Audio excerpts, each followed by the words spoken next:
And welcome to the Go Earn It podcast. I'm your host, Shane Sparks. This is episode 21. And our guest here today, Brian Smith, the head coach in Missouri. He's been the head coach since being named back in May of 1998. So many accolades, all kinds of top 10 finishes, a trophy team for the Tigers in 2007 and 2015. You have done a phenomenal job making wrestling important in Columbia, Missouri. And I'm looking forward to this conversation. Coach Smith, it's great to have you on. Thank you. Oh, I'm pumped to be on with you, Shane. I got to bring the energy like you, so I'm ready. So this interview style I have is kind of like a wrestling match. I'm going to scramble like Ben Askren. I'm going to have some precision technique like Keegan O'Toole. I'm going to be physical and super athletic like Jaden Cox. I'm all over the place here trying to keep you off balance and get to my offense. So I want to start with, and a lot of times I don't necessarily go chronological order, but I think with you, it's really important to kind of set the table as to where you came from. I want to start with your dad, Brian. Growing up, you guys are in New York. You have asthma, all kinds of respiratory issues, and you guys decide to leave to go to Florida in the best interest of your health.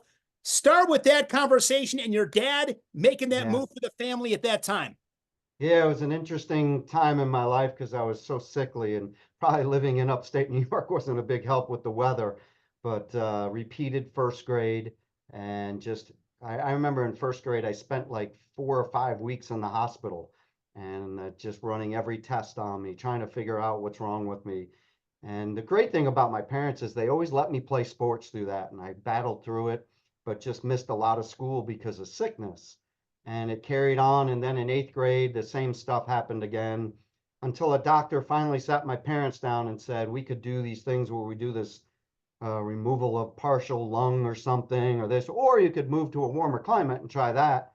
So my dad, being a high school teacher and coach, he was the AD at a school, decided to, well, let's do this. I'll find a job. And my grandmother on my mom's side had moved to Florida, so they just kind of got in touch with some people in Florida. My dad took a Catholic school job down in Orlando, and we ended up moving down there. And it was tough because my sister was going into her junior year, my younger sister. Nobody really wanted to move, but my dad and mom knew it was the best thing for me. And so I just think of sacrificing and what a family would do for another member of the family. It's always stuck with me how my family was so great for me. And the crazy thing is they all moved to Florida. I'm down there and I go to Michigan State, and then I stay up here, and then I move back and I'm coaching at Cornell, which is right up the road from Binghamton. And they're like, what the hell are you doing? But I ended up repeating 8th grade too. So I was probably the oldest guy ever in high school because I repeated 1st and 8th. And that's what makes me so smart. I just did so much school. But I was actually younger when I started, but I just went to high school. My freshman year, I wasn't even going to wrestle. And my dad's like, what are you doing on Monday? Football's over. And I was the quarterback on the freshman team and all this. And I said, well, I'm going out for basketball, Dad. I played CYO all these years. And he's like, wrestling would be good for football. And I'm like, damn it, don't tell me that. Because football was my love. And it's good for tackling. It's just good for everything, conditioning. It'll make you stronger. It'll really help develop you. He would make all his football players wrestle. If they didn't play basketball, they had to wrestle. And so I was thinking point guard. He was thinking going out there. And so I went, and I didn't even enjoy it that much. And I did well. I think I took 3rd at the conference and all that, but didn't start on the varsity. It was a really good program, Bishop Moore. And I ended up, after the year, not enjoying it. It wasn't until my sophomore year I transferred to Oviedo High School and kind of did the same thing, was the starting quarterback on the JV team and running the option. And that year in wrestling, I made it to the state without really much knowledge of wrestling. It was my 2nd year of wrestling, and lost to the guy that took 2nd and 3rd, and lost by a point to both. And I'm like, damn, if I ever put the time in like some of these crazy kids that are wrestling all the time, and I had 4 of them on my team that were serious wrestlers. And that's when my cousin Kevin, who's from Smithtown, New York, wrestled at the same high school as Jack Spates, and all my cousins wrestled there.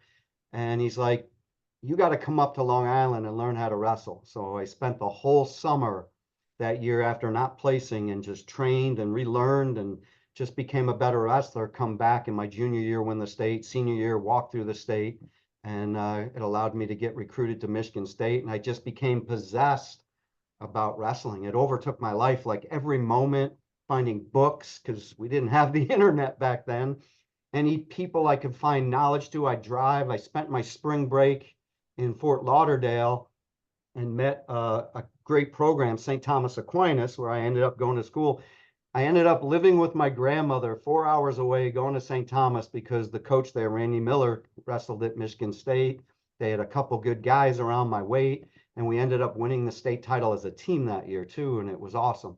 But I really learned how to drill from Randy, who was Pat Melkovich's roommate, and that was my tie to the Spartans, Michigan State. And so I ended up getting an opportunity. I really wanted to go to LSU, and I actually met Kevin Jackson in his dorm room, and I loved that there were, it was more alike like Fort Lauderdale.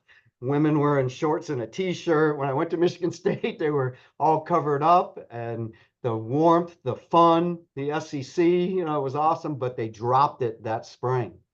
So that's how I ended up at Michigan State.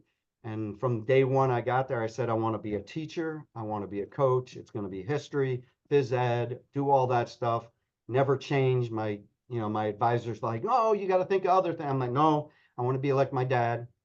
And of course, did that, took a job in Fort Lauderdale, got to coach Lee Pritz's junior and senior year to state titles. We took second to Brandon the first year and fourth the next year. I had a youth program. We were going to crush Florida. It was exciting what we had going on. And Jack Spates, who I was tied with my cousin, who recruited me out of high school too, calls me and says, how would you like to be the restricted earnings coach at Cornell? And I'm like, what the hell's restricted earnings, which you can't legally do now. You make $12,000, no benefits. Jack would get mad at me when I would sub once or twice a week just to pay the rent. But I did it. And the reason I did it, and because I just bought a house in Fort Lauderdale. It was my third year teaching, and I saved all my money, bought a house, a brand new house. And my dad was the only one of the like 50 people. Everybody's like, you're crazy. You got a great job here, great program. Had just met this beautiful girl that I ended up marrying, and we're married 30 years. And I said to my dad, what do you think? He goes, I've coached football for a long time, and a lot of my buddies went to college and NFL.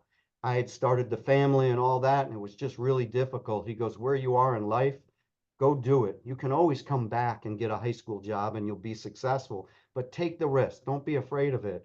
And when I did it, everybody thought I was crazy, but I'm so glad my dad, because I never thought about coaching in college. And I really wanted to be a head football coach and wrestling coach. So I wanted to coach football.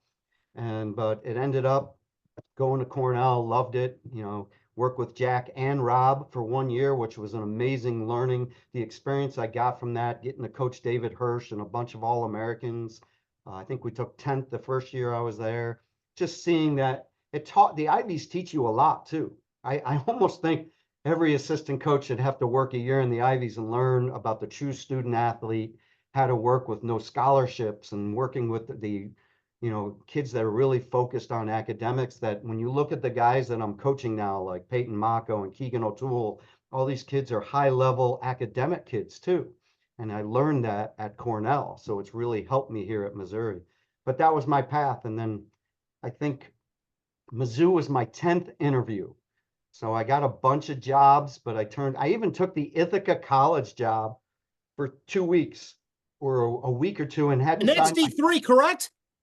Ithaca College in my third or fourth year, was in the office, had the keys, hadn't signed the contract, and Northern Illinois called, and the AD goes, if you take that interview, you're fired. So I went to Rob. I go to Rob, hey, have you hired anybody yet? He goes, no, I haven't even listed it yet. I said, can I do this interview? Because I'm going to be fired from Ithaca. So I did it. And of course, I didn't get the job at Northern Illinois, came back another year. And next thing I know, I took Syracuse. And then, but it was my 10th interview. And it's something I've learned that I try to teach all the guys that work for me. Interviewing is a big process, and a lot of people are afraid of it or just think people are just going to give you jobs. I got better with every interview. I learned a lot about the interview process. It isn't just going to an interview, it's the letters you have to write, the people writing letters for you, the people that are making calls for you. It's really important to know that process. So I got a good education in it, interviewing for 10 of them. And I think when you break it down, I think I got 4 or 5 of them, turned some down, got Syracuse, got Missouri, got a couple others that I turned down. So it was an interesting time, but got the Syracuse job and took that for 9 months. I was literally there from the fall to the spring and just sat down with the administration because I was doing all these high level fundraising things. We had a dinner at the Tavern on the Green in New York City. Steve Croft from 60 Minutes was the MC. We had Gable there. We packed the house with famous people. Billy Baldwin was there. It was amazing. And we were bringing in all this money, but I went to the administration and said, if I raise all this money that you want me to raise in 4 years, and I keep raising it, will you let me endow scholarships? And they gave me the answer I didn't want to hear. So I just realized at that point, this is going to be a tough road. And that's when the job opened at Missouri. And I made the list because they were looking for somebody they literally wanted to pay nothing. I would say that I say this to them now. They were actually thinking about dropping it. And I said, I'll take the job for whatever you pay me. And I think I can turn it around because I feel like this is a sleeping giant. And I took it, and it took us 3 years to build. By the 4th year, we were 18-3. The first 3 years, I try to forget. What's the biggest impact Rob Cole had on you while you were coaching with him at Cornell? A lot of impact. I mean, one of the greatest things that Rob did for me is he let me coach, and he treated me like a co-head coach. And that's something I've tried to do with all my assistants, from, the guys that have worked under me. Alex Clemson is now at Maryland, and other guys, and Jason Mester was with me, Sean Charles was with me, Sammy Henson was with me, and they all ended up getting pretty good jobs. And I just, I don't think you want to be just the guy that what I say happens. I want input from everybody. I want them to feel like they're empowered to do things and bring ideas to the table, that how can we get better? And so I'm constantly, even my marketing people, even my strength coach, how can we get better? Don't be afraid to speak up. I don't want to coach, where you're afraid of me. I'm the head coach and you just can't speak your mind. I want to have that openness here because I'm teaching my guys to have a growth mentality, that I have to have it too. So I want my staff to be that way. Rob was unbelievable with that. The way he had fun with recruiting. Rob is a prankster, had a lot of fun. Just the way he hustled and recruited, and fundraising, was relentless in fundraising. And Jack, we learned a lot of that from Jack too. Jack was that way the year I was with. Jack was a relentless recruiter, and you had to be in the Ivies. And that's why Cornell turned the corner and did all that, because of the relentlessness and picking up the phone and calling 100 kids. And eventually you get some of them to, apply, and they get into Cornell, and you get them. Developing relationships, writing personal notes to kids. I think I write the most personal notes in recruiting. Probably I set a record this year. I wrote thousands to kids. I write them every week. So it's No little things carpal that I tunnel? learned. What's that? No carpal tunnel? No, it does get to me when they'll set down a stack of things and they'll say, here's the 40 kids you're writing to. And I'm like, damn. And I'm writing, and I don't just write my name, it's writing notes to them. So it's something I just think it's old school. I'm a little bit old school, but when I like Don Bradley has a stack of them in his house. He goes, Coach, I still have the stack of notes you've wrote. And I hear that from kids today. And so it makes a difference because you'll take the time. I probably shouldn't be telling you this because giving some of our stuff away, but it's a way that you can, get a kid to, not only you're developing a relationship on the phone, but through what you're writing, that you're taking the time to believe in them, to write them that note. You've been there almost 3 decades. Obviously, you started really from the bottom. When you took this undertaking on, obviously it's not going to happen in a day. It's not going to happen in a year. It's going to take some time. There's a lot of things that have to get done and be executed. But what was like 1, 2, and 3 on your list of these things have got to get done, and they got to get done now? It's crazy because I just found a letter that I wrote of all the things that I think we have to do. And the first was to get the in-state kids to believe in it. I remember coaching at Cornell and seeing kids like Scott Schatzman, the Perler brothers, Sammy Henson's, all these kids. And Sammy came here for a couple of years, but all those kids were elsewhere. And I'm like, man, there's good kids coming out of Missouri. There are, exceptional wrestlers. I got to be able to start getting one to stay home, then two to stay home, and then we'll shut the borders and we'll keep them home. And so that was, my first priority. I went out and did free clinics everywhere. Whoever would have me, I'd go to Kansas City, St. Louis.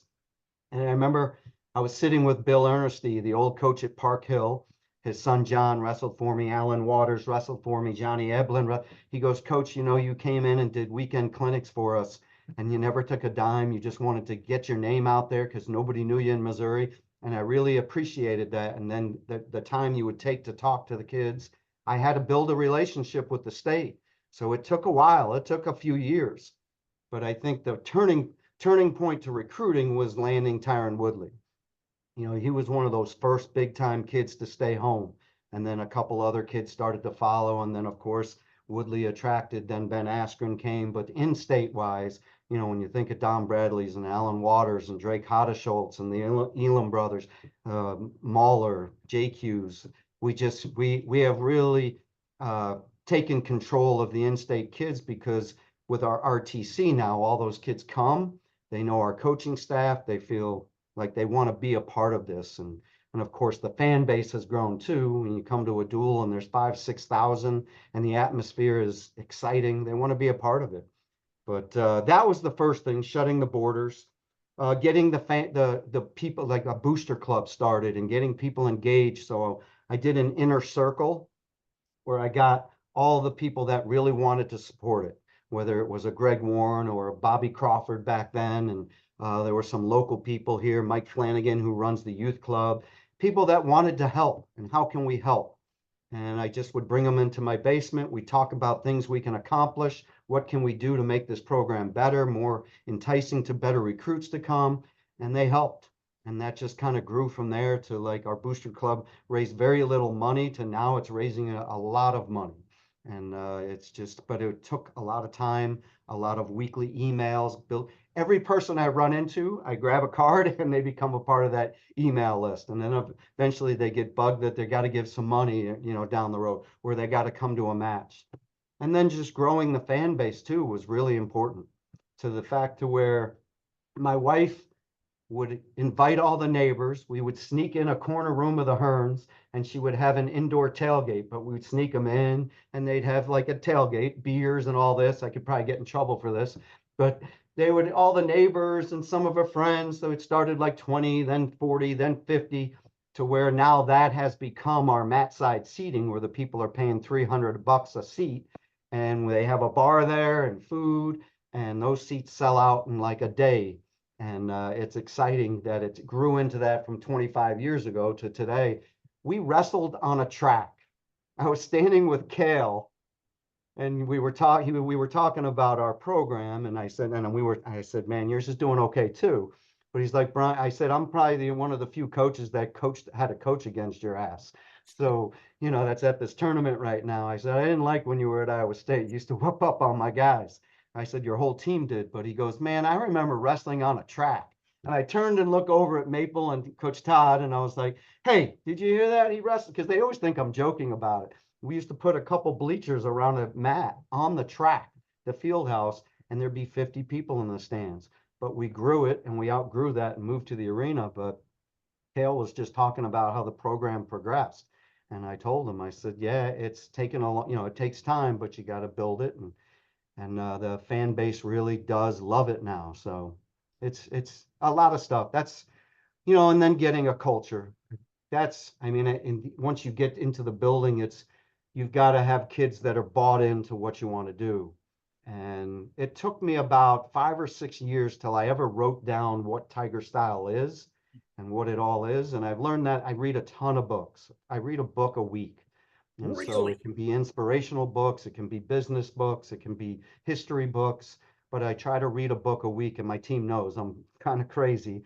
I have a couple hundred books I'm looking at right here that they can check out. It's Coach Smith's library. But I just think learning, and we read a book as a team every year. What But I did you was read this reading year? What's that? What was the book this year? This year, uh, Ben Askren's. Ben Askren's book, Funky. So we read Ben's. I bought a book for everybody for Ben, and we read it, so it was pretty cool. So just because it tells the story of him getting recruited in it, so that was neat. But I read Pete Carroll's book. I think what is it called? Win Forever, and it's a really good. He talks about it took him like 15 or 18 years to write down his philosophy, and he was struggling. And once he wrote it down, he started to have success. Eventually got the job at USC, and then it's just boom.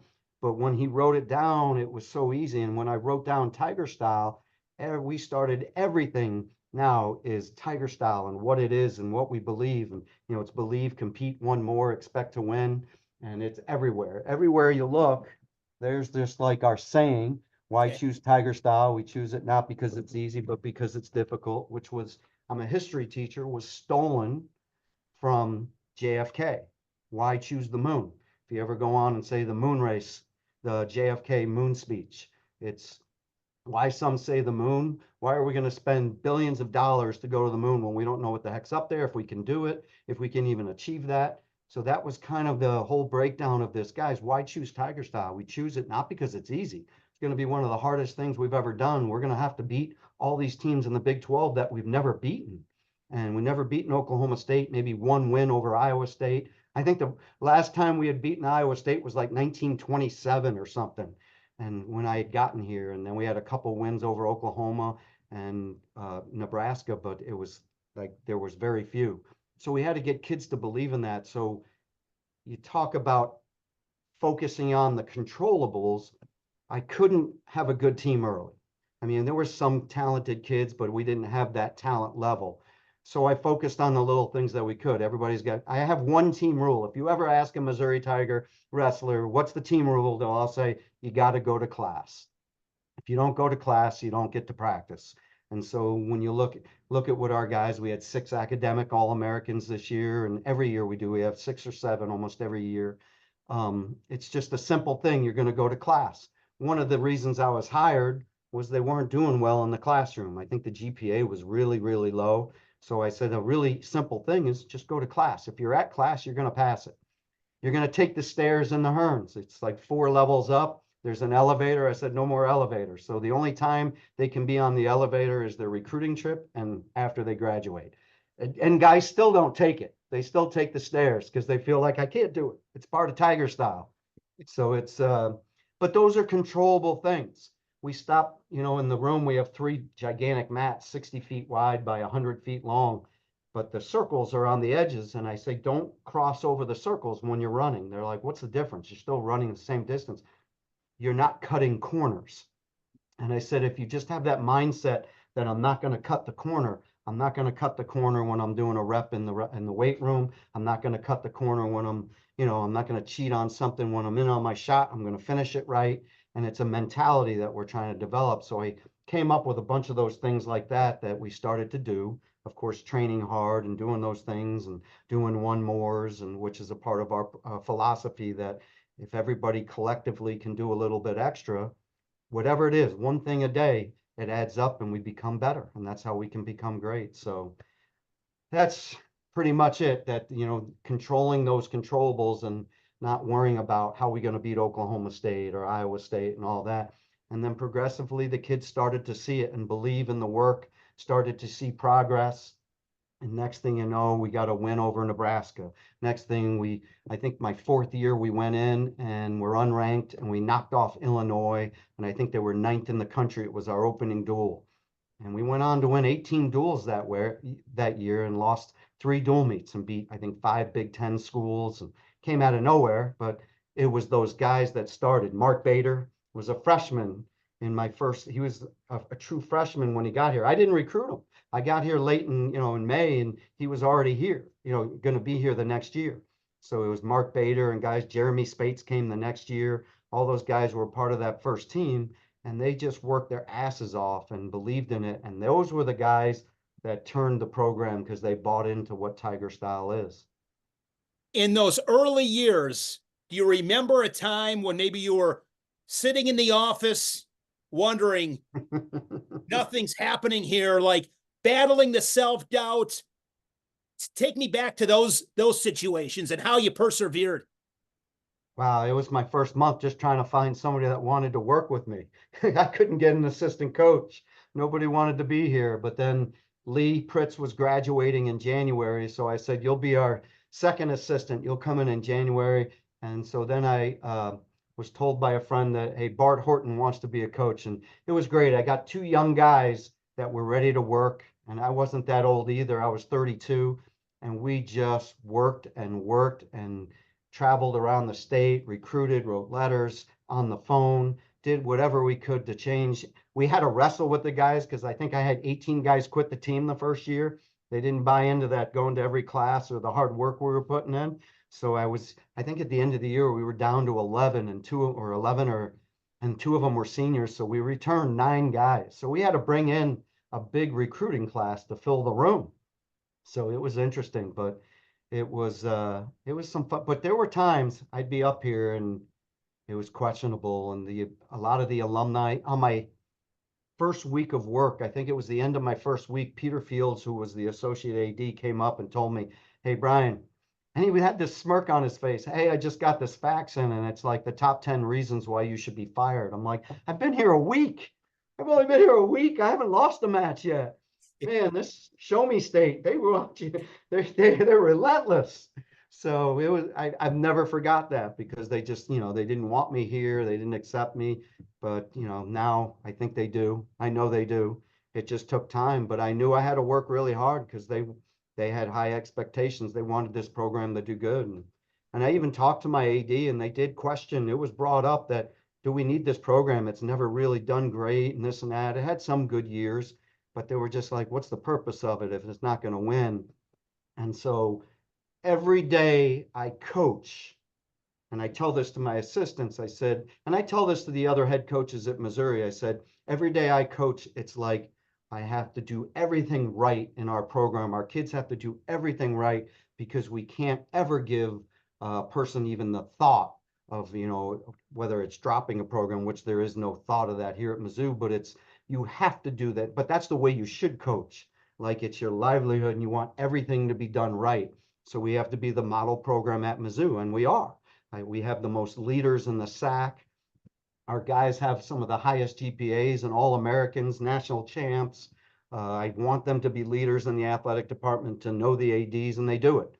They do it. They are leaders in the athletic department. They're out in the community doing things, and I get letters and emails all the time that so-and-so came. And I tell my coaches, that's how you want your program to look, because if you want to get people to give back to the program, come watch the program, that's what they're going to see more of than just 6 or 7 home dual meets. They're going to see that the quality of the product isn't just the quality on the mat, it's what they're doing off the mat too. And so I coach that way, that we got to have that. We got to recruit that. We'll have a list of 5 or 6 things that we think of as a Tiger style man, the Tiger style man to be recruited. And we try not to go away from that. If you stick with that model and recruit that kid, then we're going to be in good shape. Those kids want to be here. We haven't had many kids leave the program because they love it here. We had 100 and something guys come back for our alumni match, and we have it every year, and it draws close to 100 guys. And the bond they have together is amazing. That the young guys see it in my room, they're like, wow. And it's just different age groups, but they all come back and they hang out into the matches. And that's important, that I want that. I always say, it's not a 5-year commitment, it's a lifetime commitment, because you're going to be together and you're going to be the best of friends. And I want you to be here for the program down the road, and they are. That it's really become a cool thing. One of the things, I'm rambling on, but one of the things I always, when I talk to my guys, are you living it? And are you living Tiger style? So are you living it is a line I always hit my guys. And I'm living. Michael Chandler wrote me a beautiful note before the NCAAs. And man, coach, I had a dream last night and saw you in my corner and just what you meant to me and things like that. He's living it. And he said, I'm still living it. So it's really cool to hear those things, that I could have a small impact on lives. And that's why you coach. I saw that with my dad, the impact he had on so many young lives in high school, being a high school football coach, that was my dream to be. Man, I saw the way people respected, came back to our house. these older men, and man, coach, you impacted my life. I'm where I am today because of you. I just talked to a guy who's in my takedown club from Long Island, New York, that my dad coached. And he's like, "Do you realize the impact your dad?" I said, "I really don't, because you're you're an older guy. You're older than me. You're a lot older than me." And he's like, "Your dad impacted so many people through coaching." And I'm like, "Man, that's what it's all about." So that's why I coach. You said your dad passed away a couple of years ago. If you had 10 minutes in a room, you and your dad alone, what would you want to talk to him about? I did that. The last time I was with him, I laid in bed with him and he was dying of cancer. And it wasn't fun, but I knew this was probably because I had to go back and coach. And I found out at the U20s on the after the first day of competition, my brother called me at 3 in the morning and told me he passed. It was a difficult, difficult day to coach, but I knew that's where he'd want me to be. And of course, some of my Tiger style family, the parents and things, kind of found out. I didn't tell anybody, and the hugs and the, just. But that last time I was with my dad, we laid in bed and we talked for an hour and a half or so about coaching and about life. And then, of course, how proud he was of me. And I just said, "Dad, you've taught me so much." It was the greatest conversation I could ever have. When I walked away after hugging and kissing him, I knew, man, this guy was the best. He lived 84 years or whatever it was, impacted me in so many ways as a Christian, impacted me as how to be a great father, impacted me how to be a great teacher, how to be a great model for young men, and for a great husband to my mother. And so, I mean, I couldn't have better. So that hour and a half that I did have with him, the conversation was awesome. I wish I would have Sure. recorded it. I say tape recorded, shows my age, but I wish I would, because it was just so special, just how close we always were. And I still talk to him. I told him, I said, "I'm going to get to pray to you now." And I pray to my dad every day. It's undeniable your passion. It's undeniable your hustle. And another thing, just talking to you, it's undeniable the self belief. I mean, I've always thought if you want to be successful, like elite, you got to be somewhat delusional. You do You the do. work, and then all of a sudden that kind of aligns with, the self belief. Speak about self belief. What is self belief to you? Well, first, surround yourself with good people that believe in you. And I had that with my mom and dad and my family. And then, you know, when I did my first interview in the gym, which is the wrestling room now, I don't know if you know this, Missouri is one of the number 1 or number 2 ranked journalism schools in the country. So there's a ton of people at my reception, my first interview to be announced as the head coach. And I got up there, and of course, "Coach, what do you think you can accomplish here?" I said, "Well, my goal is to impact lives and do all these things, but I want to win Big 12s. I want to win national titles. I want to have kids win national championships, make Olympic teams. There's no reason we can't accomplish those things if I get people to believe, live the culture and believe in it." And they started laughing. Some of the students, "You realize we're last in the Big 12 every year?" I said, "Okay, but that was then. We're going to change this. That's why I was hired." But you're always going to have the critic out there. You're always going to. I hear that from young assistants all the time, and they say, "Man, I wouldn't. Who would want that job?" And I said, "Man, I don't care where I was coaching. I would believe I could win." And that's got to be your mentality, that if you know how to coach and you know how to treat people and evolve, you're going to do special things at those places. I mean, I respect the hell out of Tom Borelli, and I see what he's done there and how he got kids to buy in and believe, and how many MAC championships. I think one year they were 5th in the country or 4th. I mean, he didn't, but that was a self-belief. Somebody that believed in what he was doing, believed in people, got them to raise themselves up. And that's what you have to do. That Tiger style is about, the first level of Tiger style is belief. When I'm writing these notes and sending these graphics of what Tiger style it is, it's the biggest part of it is you believe that if you come here, that you can accomplish these things. If you don't believe that, don't come, because I don't want you. Michael Chandler walked on here and I gave him a chance. He got upset in the state finals, was bawling in the hallway, and thought we wouldn't believe in him to come here. I said, "Michael, you can come." Actually, Mike Haggerty was reffing the state tournament, and Hags goes down and said, "What's up?" And he talks to him, and Mike called me and said, Michael Chandler was crying and didn't think we would even want him here. And I said, man, he wants to be here. He's been to every camp. He wants to be at it. I love kids like that. And his first wrestle off was the kid that beat him in the state finals, and he beat him. And then he goes on and makes the nationals 4 times and all Americans for us and does great things. Having that belief that I believed in him and he came here and wanted to be here is so important. So finding people and surrounding yourself with positive people is really important. That it's so easy today. And I really, it's tough seeing kids today because of phones and the negative things and the news they can get, that negative stuff that they can kind of, from swiping and hearing, and the phone kind of zeroes in on what you're looking at, and it could be negative things. It's tough on kids today. That how do they get away from that? How do they get out there and do things and believe in themselves, that they got to get away from that stuff and get involved? When I hear Keegan's out golfing and doing things like that and grabbing teammates, that's good. Having an outlet that is a positive thing, going having fun. But there's too many things with the screens and video games. You'll probably think I'm old, but I do think that is part of the mental health problems in today's, and I try to get my guys to get away from that stuff. So, but reading is another thing that kids think is a lost, is a lost thing. Some kids have never read a book by the time they get here, other than a school book. And I'm like, read these things, put good things in your brain. And it's amazing when you wake up and read just 10 minutes of good stuff, how it energizes you. I come in, man, I read this story today, guys, and they look at me like I'm crazy, but they're learning and I'm learning and we grow and get better. So If we could go back to late May 1998, when you are getting named as the head coach in Missouri, and then I show you a crystal ball of 2024, and we show you some clips along the way and the accomplishments and the accolades, what would you have said back in 1998? damn, we still haven't won it.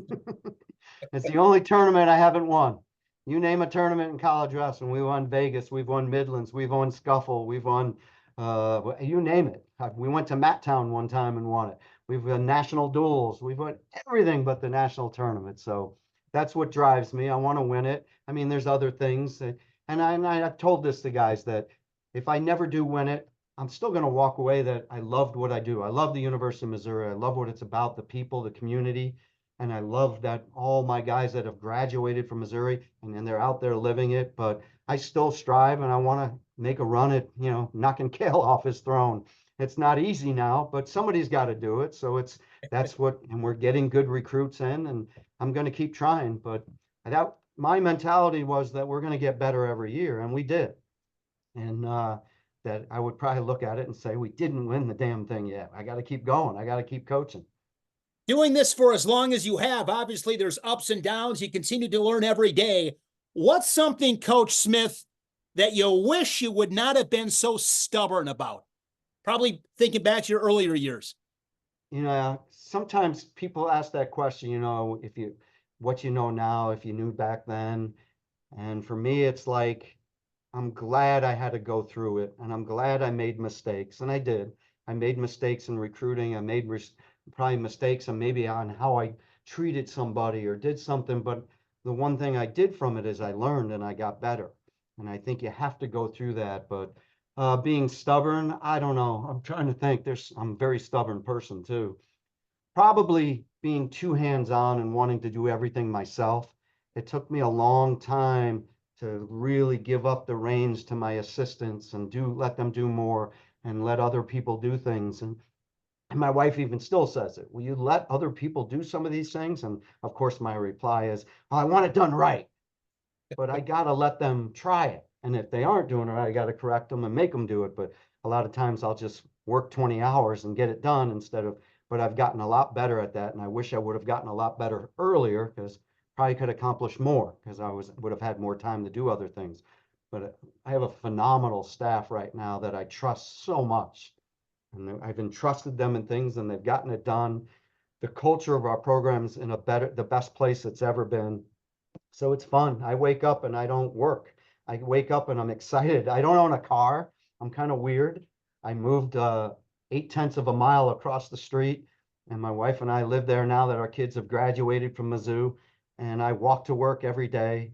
even sometimes in the snow and rain. Sometimes I'll catch a ride, or ride my bike, but I just love it. I get to walk through campus every day, see students.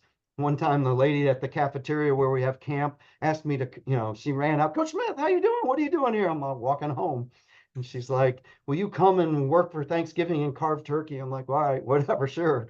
But it's just cool to walk through the campus. And I was thinking about this yesterday when I was walking home, that I've put myself in an environment where technically I'm probably older as one of the coaches, but when I get to live next to a campus and walk through it, it makes me young.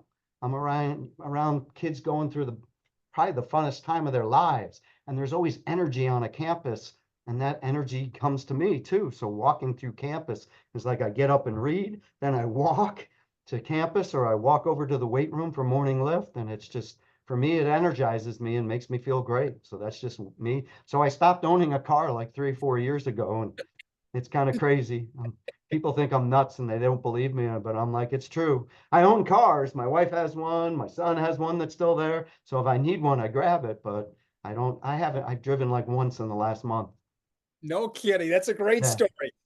Looking at college wrestling the last couple of decades, think about a guy like, just my opinion on this, my perception, a guy like David Taylor at Penn State was kind of like the first big domino to fall. We know what's happened since. Think back to, albeit Iowa had a lot of success. I think getting Spencer Lee was just a real, injection into their culture. I'm not sure.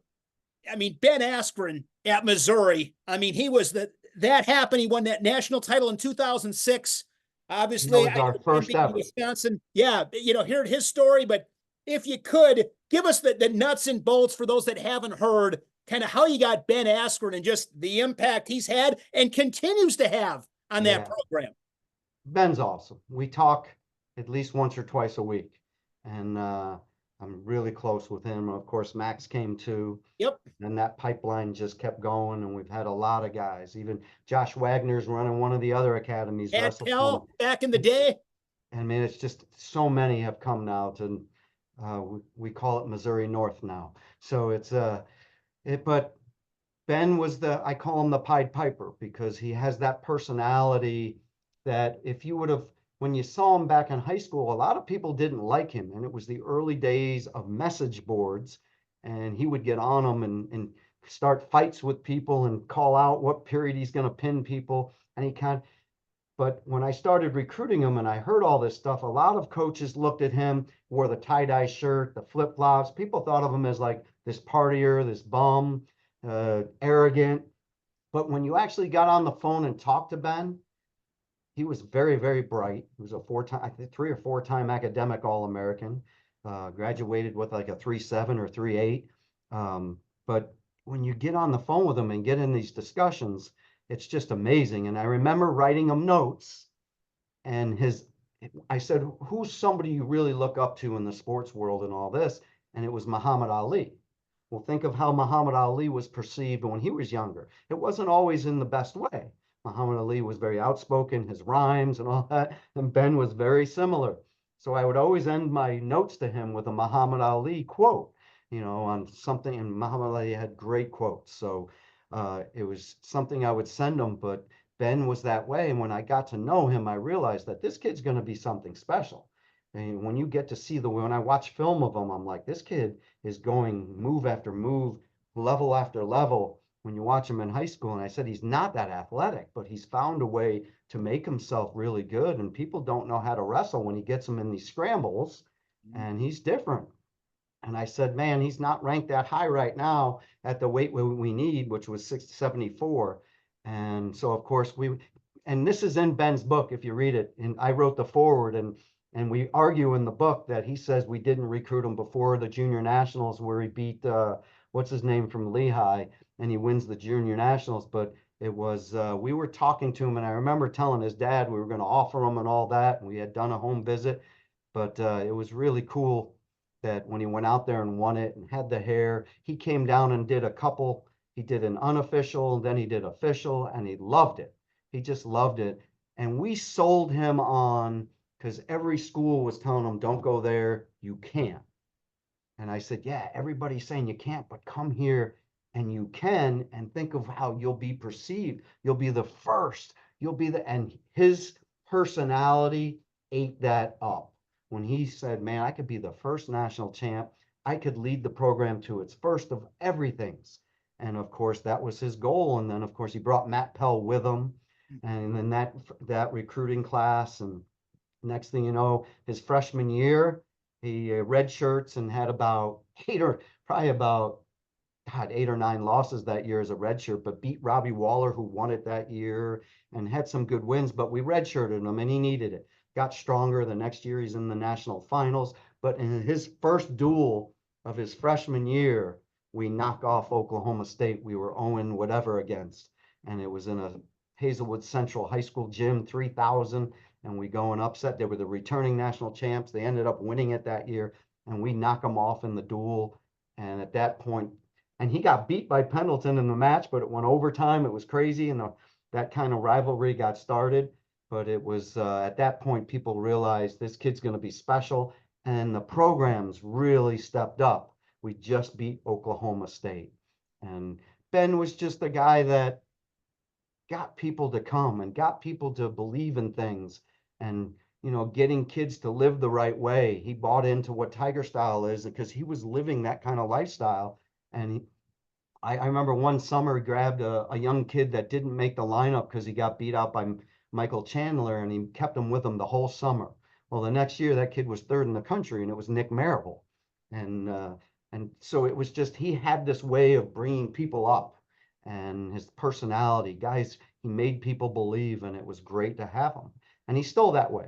Anytime he comes back, I let him run a practice.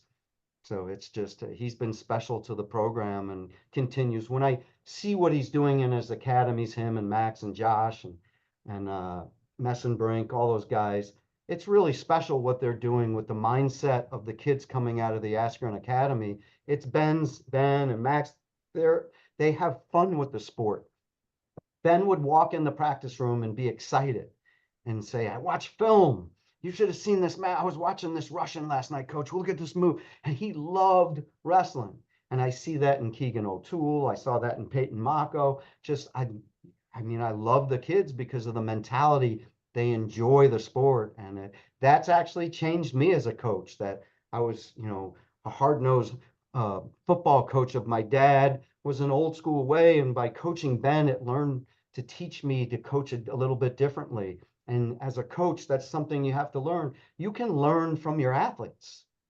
If you don't finish your coaching career and haven't learned from your athletes, then you really haven't been a successful coach, because they're going to teach you things through your career. And of course, you're going to teach them, but you're going to learn from your athletes on how to do things better.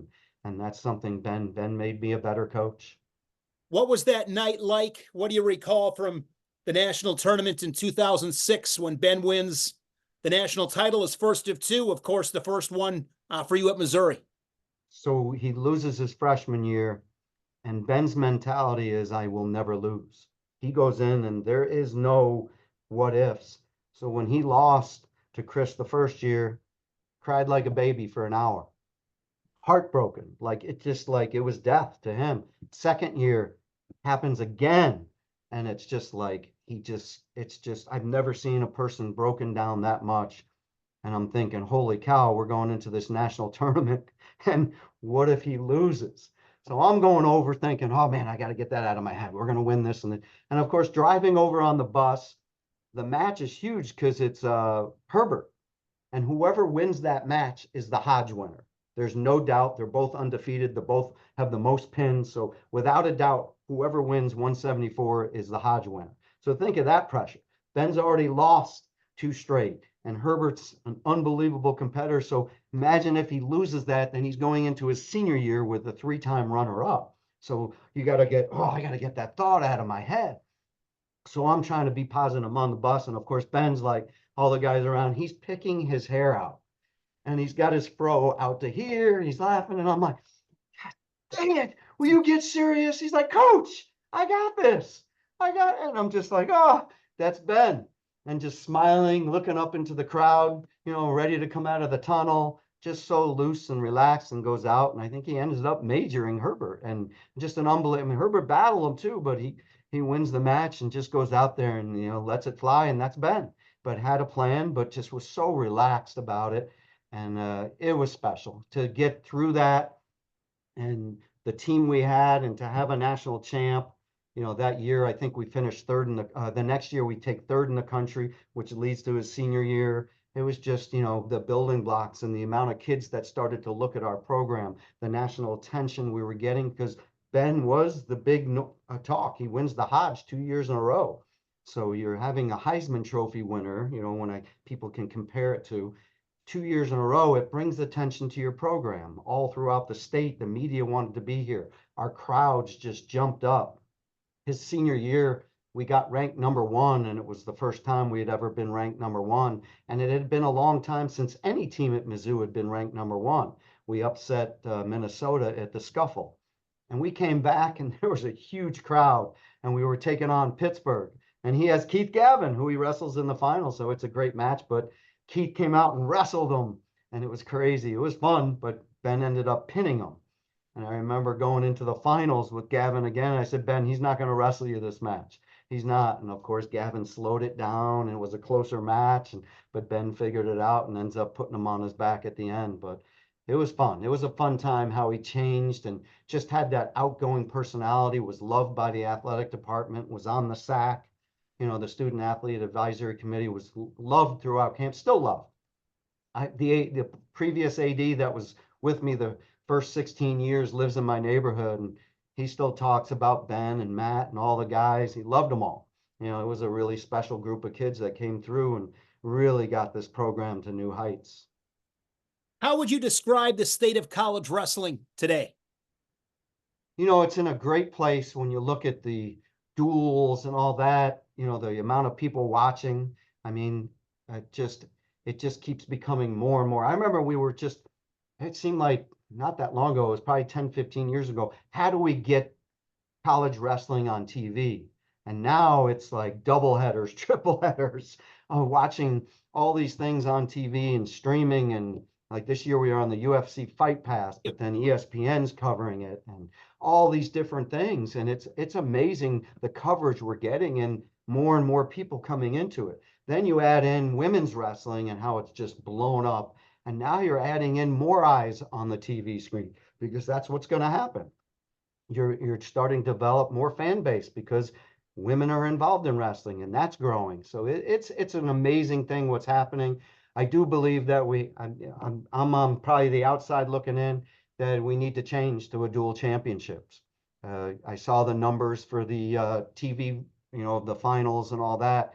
And it's like, people don't want to watch a 12-hour event. We shouldn't cancel the event. The event should happen, but why can't we have multiple events? Why are we singling it down to one weekend? Why aren't we having a dual championship? Because people will watch. Bars will put on a TV for 2 hours. It will be exciting. The drama that you would have in selling the personalities for a week leading up to the Final Four, like they do now for other sports. College hockey, every sport is doing that now. Even tennis and golf have gone to team competition. We're one of the few that isn't. And the scary thing right now is your sport is really the power that, the power structure that it's going to be in is how many eyes are watching on a TV screen. And if we don't change, we're going to be too late. And I'm not going to be here that much longer. I can only coach so long. I just hope they make the transition into it and do both. You can do both. Don't worry about what the NCAA says. We can have both and everybody buy into it. You got to believe in it. And why can't we do both? College football is having, 14 or 16 teams or whatever. They keep expanding it, and they just did it. And they're going to have so many eyes on that for these big games. We have that with dual meets. And if we did it at the end of the day, think how excited you'd be jumping out of your seat. Coach Smith, I think it's the biggest. I love this sport. I love this sport. I love the impact it's had on me. You and I agree on this 100%. I'm embarrassed and ashamed to say this out loud because I hate to be negative. But to me, it's for lack of a better way to say it, prove why this is the quote unquote dumbest group. Give me an example. This is it. I mean, look at NCAA women's basketball. The Yeah. NCAA men's basketball tournament, they've added teams. Football's adding teams. Look what ESPN has done for women's softball, the College World Series in baseball, lacrosse on ESPN over Memorial Day weekend. Yeah. Jim Gibbons said this to me once. Dual meets are tribal. Look at attendance records across the country in dual meets. Yes. Look at the TV ratings on dual meets. I'm with you. The NCAA individual tournament is outstanding, but a dual meet championship, to me, on the outside looking in on the surface, it is the most obvious. It's low-hanging fruit. You're getting It's all not fired low-hanging up. fruit. It's not low-hanging fruit. It's fruit on the ground. It's so low. Like pick Yeah. up the. It's like this perfect apple Yeah. on the ground. Just pick the damn thing up. It's right there for you. It's It insane is. to me. I've It's been, I've insane. been involved as the president of the NWCA. I feel like I failed because I couldn't get the guys to ever agree on anything. And then just going through this time period and all this, it's just, man, we better wake up because there's changes coming so fast that if we don't have the eyes on the TV, there won't be wrestling. And people think that's crazy. There won't be wrestling because they're going to say, what are the most watched sports? And what are the ones that have good 2 hour windows that we can watch? Because that's what ESPN wants. That's what Big Ten wants. That's what, whatever network is going to cover it from Flow to all those things want to see. And team sports are what people watch in the United States. And dual meets are popular. I have more people. We had 6,000 something for our Okie State. And the people that are coming to that are people that would never come to the NCAA tournament. But they will come to the dual meets and sit for an hour and a half, 2 hours. And that's probably one of the things I've been just really disappointed with. I don't care what fans that are that's the tournament and this and that. The dual championships would be the big thing. It would every week if it was. I don't know how we're going to do it, but we have to do it. I hope it's in my time period. If it's not, I want to be made dictator for the day, and I'm going to change it. And I'm just going to say, I'm not listening to you 77, 80 guys. Here's what we're doing. Just deal with it. Let's see how it goes for a couple of years. And if you hate it, let's go back. But I don't see how it fails. That you're going to have the crown jewel, the individual where people are going to come watch that talent of 33 guys at every weight and the upsets and all that. That's awesome. Yep. But why not have two awesome, Yes. and multiple weeks of awesome? The hockey does playoffs forever. Baseball keeps expanding. Everybody, college football just expanded. College basketball is expanding. What are we doing? Don't change. Mm-hmm. It just, I don't know. I'll get heat. We're going to get heat for this, that we're Yeah, like, it's just, we don't know this is what I'll anything, die on but the sword man, for. we need to bring some outside people that don't think like wrestling. And I always think I'm a little different because I was raised in a football household, so I think differently than I try to claim that I'm not always a part of those guys. And I say that to my assistants that I'm like, man, learn from the sports that are being successful. And you're not going to mirror exactly, but learn. Good businesses steal ideas from successful businesses. Absolutely. So what the hell are we doing? We've been doing the same tournament, and it's like I said, after Kansas City, about 80% of the people are going to say that was the greatest place. Why don't we have it here all the time? And then the message boards will say, well, we got to have it here, and it'll be forgotten about. Where college softball expanded a stadium because they have it there every year. I've been to Omaha for baseball. It's an amazing thing that people come from everywhere. It's like the thing to do. I got to travel it's like a religious thing. You travel Yes. to wherever to go, and you're coming here to Omaha. And I know college lacrosse only keeps it in a couple places now, but we should It just keep it makes in so one or much two. sense.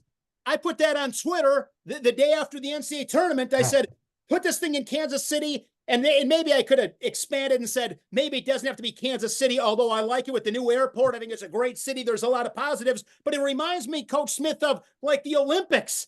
Yes. Like the Olympics should be in Greece or someplace every 4 years. It doesn't make any sense financially. They make You the can't learn countries. anything. What happens is the countries in the Olympics spend billions of dollars building new facilities that'll never get used again. It's The same thing happens if you have it in Omaha.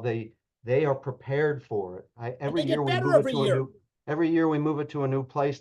The restaurants we go through. I've been on the committee that they're not prepared for when they close at 11 and the event ends at 10:30, so nobody can get food. And then if they bring it back there again, then they knew. And I learned this because St. Louis did a great job because they got to host it multiple times. and the city became accustomed of what to expect and then appreciated the fan base. Omaha loves baseball. Oklahoma City loves softball, and they have it there in those places. Even college football, they really have the same places that get to host the Yes. championships. That I don't know. We could talk about this for hours, but we're on the same page. And We I'll have tell to you put. this, this is what Coach Smith, we are I'd love right. to do a show where we have a debate and we talk about it, that with the people that are so against this, because it'll never make And sense we're to not me. saying punt on the individual tournament.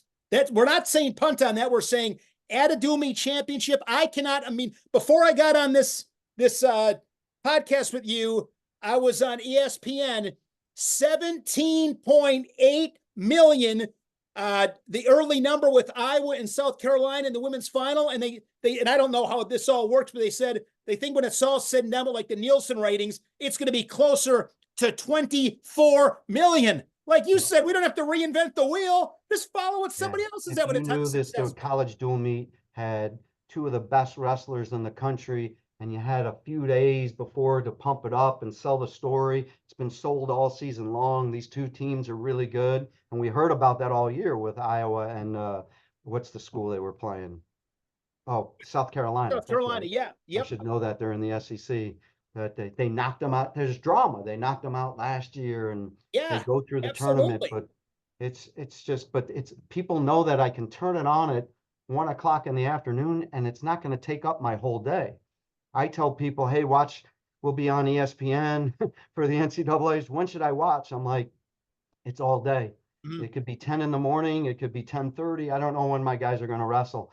And that's just hard for the maybe just a fan of just sport. A wrestling fan's going to sit there glued Sure. to it. They're at work and keep checking when they're follow Twitter, knowing when a Mizzou guy is going to be up.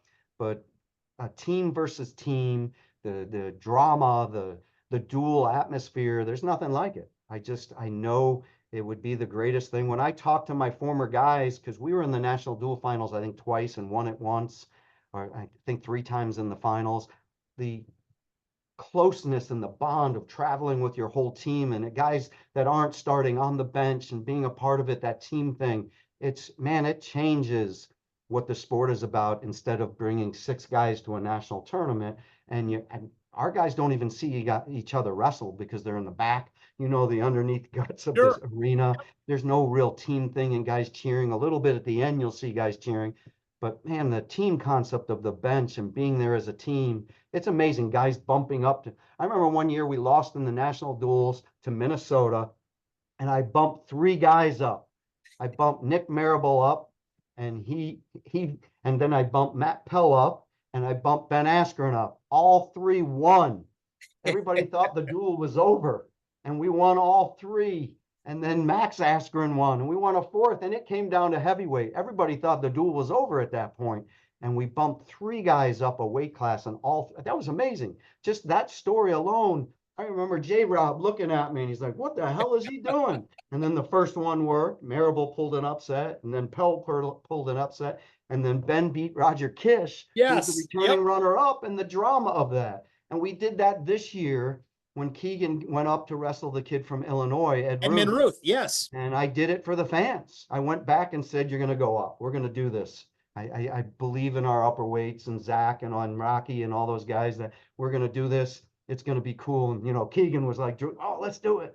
Yeah. When he walked out of that tunnel and had to walk down through the whole theater, that place erupted because when I sent the freshman out, Jay Conway, to wrestle 65, 3-something thousand people went, like he's not wrestling. Smith's not Okay. wrestling him. And I'm like, man, wait till these people see the next match. And boom, it erupted that they knew they're getting not just Keegan, the matchup they wanted to see. Yes. And that's going to happen at national duels. Guys will do whatever for their team to make it happen. That drama, I don't know. We're on the same page, so I'll quit. Two more questions for you. Whether Okay. it was as an athlete or as a coach, give me your go earn it moment. Like backs against the wall, you had to learn something about yourself. What comes to mind? Probably losing in the All-American round my senior year at Michigan State. Just knowing I didn't accomplish what I wanted to. and thinking, man, I just spent, and I didn't spend that many years. I got into the sport so late, but I sacrificed so much and I thought, man, this isn't worth it. And I remember waking up the next morning, and I think I had a conversation with my dad, and he's like, now you get to coach and you get to change things and have a better culture, and teaching me, that we may not have had at Michigan State. I talked to you about this stuff. And I said, man, I want to impact lives. So that moment, from how down I was and how disappointed, but I know I left it on the mat. I gave everything I had, and I was like, God, it didn't happen. But I said, man, I want to be able to change this and punch guys through in the blood round and punch guys through and winning national titles and having great teams and teaching the kids to make that happen. I want to be that difference maker. And that was probably it. From the most difficult moment in my career turned into something positive. I changed it and said, I can make a difference, and change it as a coach. I have so much respect for you as a coach because you just do so many things. You're that CEO of the recruiting. I love the handwritten letters. I mean, you're one of those guys that's not a, very good wrestler in your own right, but as an athlete, you don't have, you're not a 2-time Olympic gold medalist and a 3-time national champ. And you're a coach. I mean, you are a coach. Want to end with this. You are on a cross-country ride, coast to coast. It's you and 3 coaches, any sports, dead or alive. Who are 3 coaches you want to spend a few days with on a cross-country trip and get in between their ears a little bit? That's a good question. Well, selfishly, I'd pick my dad because I'd want to be with him again. Sure. So but then I get 2 more. So I would definitely pick Nick Saban, just to pick his, because we're big culture people, and I just would love to just pick his brain about things he did that you don't see on the sidelines that he did with his team. So that only leaves me 1 more. So probably John Wooden in basketball, who's basketball. But if I couldn't pick my dad because he's family, I would want Gable in there too, or maybe that's tough because it's wrestling. But I'd probably go outside of wrestling more with Wooden, Saban, and I don't know if I had to pick another coach. Oh, there's been some amazing coaches. God, there's so many good ones. That's a man. I love that question. Yeah, But I'll stick so with many those great 3: minds. Saban, Wooden, and my dad. That would be a fun trip. There you go. 2 football coaches. I didn't pick a wrestling coach, so I'll probably get heat for that from all the wrestling fans. But I know all the wrestling coaches That makes pretty good sense, though. too. I mean, it makes sense. I mean, to go Yeah, outside, you're going to learn a lot more from a John Wooden than you are from probably any wrestling coach because you've been doing this for almost 3 decades. I mean, yeah. not that you ever have it all figured out, but you got a lot of it figured out. You're always learning. Always learning. You're a football fan. One more quick question. You're a football guy. Who's your Yeah. favorite football team and who was your favorite football player growing up? I've been a Pittsburgh Steeler fan since I was a little kid, and probably Terry Bradshaw was, he was the man when I was a kid. I had my gold sleeves, black jacket, black and gold, and still a Steeler fan. It's been rough. My boys are Steeler fans now. They had to grow up, and so we make the playoffs. We haven't been good, but I'm hoping these changes will change it. So I've always loved the Pittsburgh Steelers, and of course loved the Missouri Tigers, and actually got to go to the Cotton Bowl. Our AD flew us down, and I got to see us beat Ohio State in the Cotton Bowl. So it was awesome. I'm friends with the football coach, Eli Drinkowitz. He does a great job, and it was fun to see that big moment of them beating Ohio State and in the Cotton Bowl. So, and they have a great team coming back. So I'm excited about the changes at Mizzou with football getting back and some other programs doing well. So it's fun. Well, this has been awesome. I knew it would Yeah. be. This has been so You went a enjoyable. long time. I just looked at the time. Oh, It's this was great. I could have, 7:15. if somebody said to me right now, do you think you and Brian Smith can go to, another 12 hours? I'd be like, Oh, yeah, without a doubt. good. We Easy. could have a lot of fun. We could save the world too. Coach Smith, thanks again. And looking forward to crossing paths. Thank you so much. Yes, we'll see you, Shane. Thank you.